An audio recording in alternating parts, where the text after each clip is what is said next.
सदर जरदारी से पैका तरमीमी बिल पर बात हुई थी, उसके बावजूद उन्होंने दस्तखत कर दिए।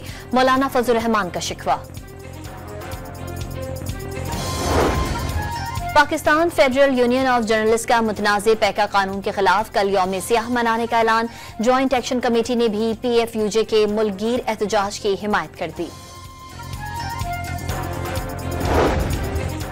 वज़ीर आज़म की एक बार फिर PTI को मुज़ाकरात की दावत। जुडिशल कमीशन की बजाय पार्लिमानी कमेटी बनाने की पेशकश। PTI ने पेशकश मुस्तरद कर दी।